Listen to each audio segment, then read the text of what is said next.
Hey everybody, Adam Silverman here from Muletown Digital. This week on the Muletown Minute, we're going to talk about DIY website builders, the good, the bad, and the ugly.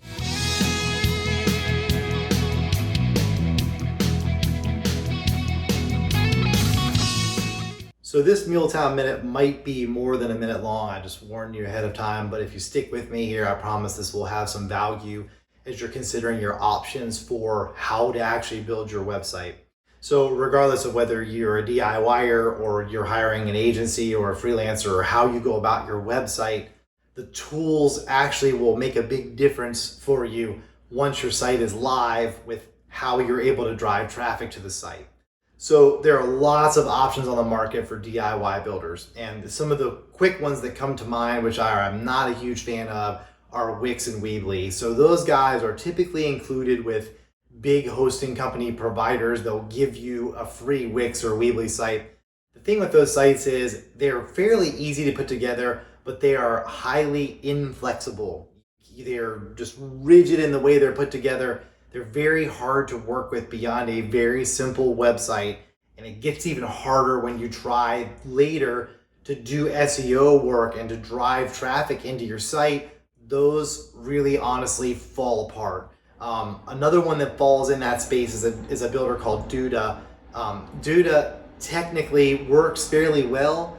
The problem with it is it's actually a mobile issue. Their mobile responsive views are very difficult to configure. So if you're a DIYer, I highly recommend that you stay away from the platform Duda. It can be really hard to work with. They advertise that it's easy, but trust me, our team's been in there lots. It's not easy to work with. The next one on the list for me kind of comes in is Squarespace. Squarespace is a fairly good platform. They have lots and lots of websites on there. The upside of it is that they're fairly easy to get a design. You don't have to be a designer to create a site on there. They have pretty good templates. It's really easy from your side of things to work on the site. The problem with Squarespace comes in that you cannot host your own Squarespace site.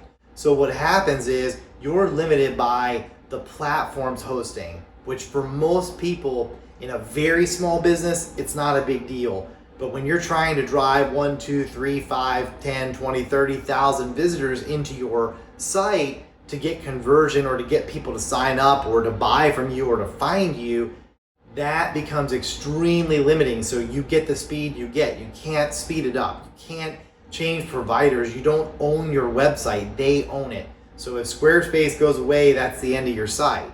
So the upside is it's easy to work with. The downside is, again, that flexibility you just don't have. The builder that we prefer to use as a team here is WordPress, and we do not do the .com. I've never worked with WordPress.com. We actually build using their open source software, and everything we build is a custom theme. So for us, for our clients, that has the most flexibility and the most opportunity to be able to have a successful SEO campaign is to use a platform like WordPress.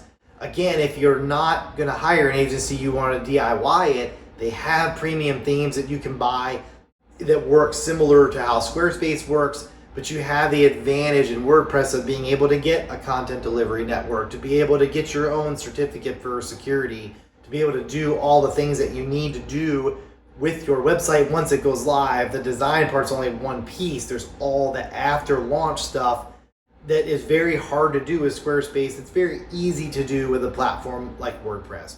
So while we build everything in WordPress, I can't say that other builders don't have value. They do. But when you're looking at it from a DIY perspective, you have to look at ease of use versus flexibility, because you can easily build something that actually provides no value to your business. So you'll just waste your precious time doing something that you don't really like to do and aren't comfortable with anyway.